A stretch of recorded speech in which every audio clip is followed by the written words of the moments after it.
The ancient traditions in the Middle East, as we see through the Dead Sea Scrolls and the pre-Egyptian traditions, they were so clear of this time in history.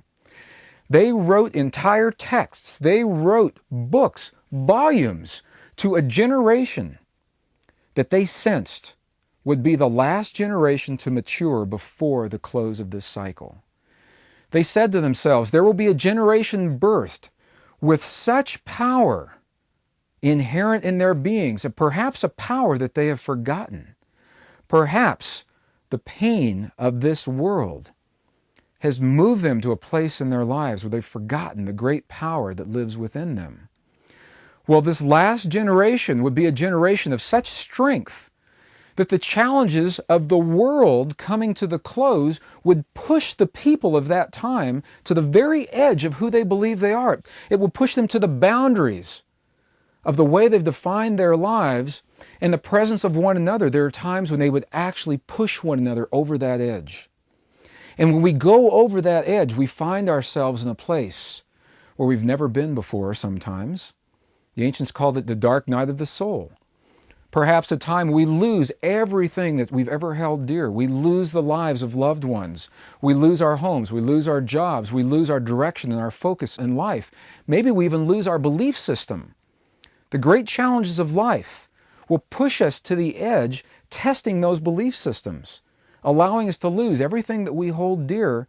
And in that moment, we find ourselves in the nakedness of us and our world and our lives and nothing else. Then we must reach inside of ourselves and find our greatest strengths, our deepest levels of love, our greatest expressions of compassion to survive. And the ancients were aware of that. They said this generation is such a powerful generation that they will be the generation to bridge this moment in time. This generation will bridge all that's ever been with that which is yet to be. They will live the time the Mayans called no time.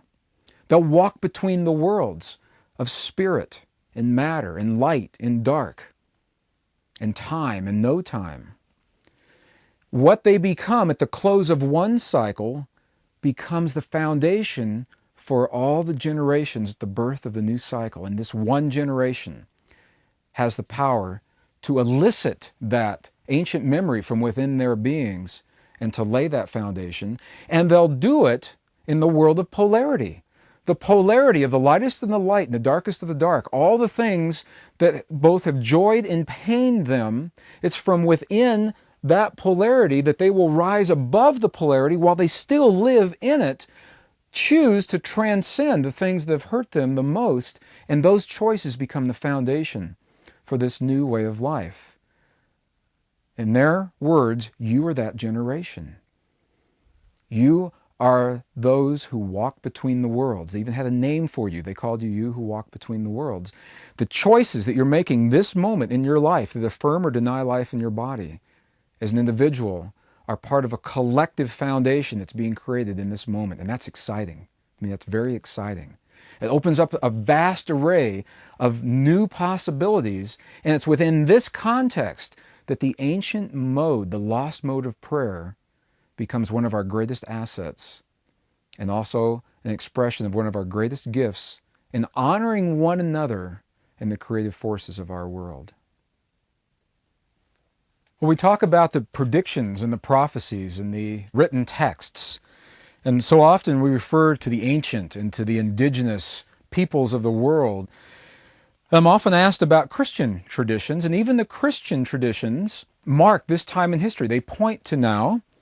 The traditions that we're speaking of now are derived from earlier traditions that are based in those communities that we called the Essenes, Essenes. The Christian traditions focused on one aspect of the Essene traditions, and over time, through history, through translations, and through the filters of those who were doing this work, other aspects of the prophecies were left behind, and those are what we'll go into and explore today. So even in the Christian traditions, in the Christian mystery schools, they focus upon and point to this time in history, And rather than being a window of opportunity, in those traditions became known as a time of judgment. And it was a time that actually became feared by some people rather than embraced and welcomed. We'll go in and examine precisely why and how this is happening. Well, this is through one paradigm, one belief system, the prophecies, the predictions, and the texts themselves. We live now in the 20th century in the Western world in a very technical paradigm. We're looking at different modes of prophecy and prediction through what we call science. And now our own science is witnessing events. They're measuring the information. They're compiling data of phenomena that are unfolding in our world right now. Many researchers believe support the ancient prophecies. Our own scientists are witnessing, at very best, they're witnessing natural phenomenon that are unprecedented in terms of anything we've ever seen in recorded human history. And the phenomenon certainly isn't limited to our Earth.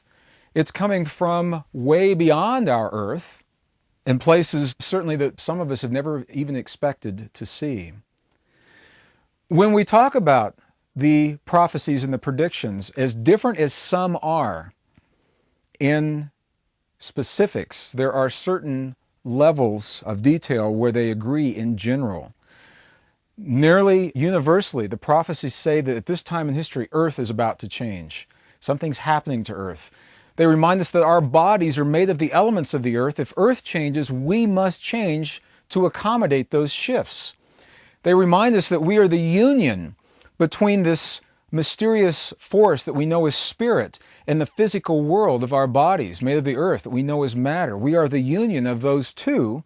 And that as we approach this time in history, how we perceive and how we interpret the changes determine how we experience the outcome. And the Hopi, I think, were very clear about this. They showed that there were these different paths. Some would perceive this time in fear. They would be afraid of the uncertainties, and in the uncertainness, they would lose their way and forget the path that they had come to follow. At the same time, there are others who would be very clear of themselves in this time in history and view the tribulations as an opportunity to demonstrate the greatest levels of mastery in giving birth to something brand new. All of them agree that our bodies will change as well as our earth. And this is a piece, I believe, that's been overlooked in many of the Western traditions. As individuals now witness the changes in our world, there was a belief for a period of time that we could simply build shelters in caves or in the ground during this time in history and hide from and shield ourselves from the changes. And when the great shifts were over, we would emerge and then go on with our lives. That no longer is the belief. Now, individuals that believed that years ago are also understanding that the changes are about more than out there in the world, that the changes are happening within their bodies at the same time. And this interchange is what we're asked to come to terms with. Well, the Essenes, now I'm referencing the Essenes heavily here because their records are some of the least distorted and some of the clearest of all the ancient texts and the traditions. And they left us their perceptions, their viewpoints of what our lives may entail and how we may address the great challenges of lives through the texts such as those have become known as the Dead Sea Scrolls, the Nag Hammadi Library. Many of the Gnostic traditions that we see in the Coptic monasteries in Egypt and Jordan originate through the Aramaic language of the Essenes. Some of these texts go so far as to identify a series of tenets. And what I've done is I've gone across the spectrum of the translations, of the lost books, of the libraries that have been found in various forms, and condensed very concisely now into a single work 4 key tenets that were shown through their traditions that we have neglected in our traditions. The first tenet reminds us that we are unity by nature, that there may be many physical bodies walking this world. There's only one consciousness here.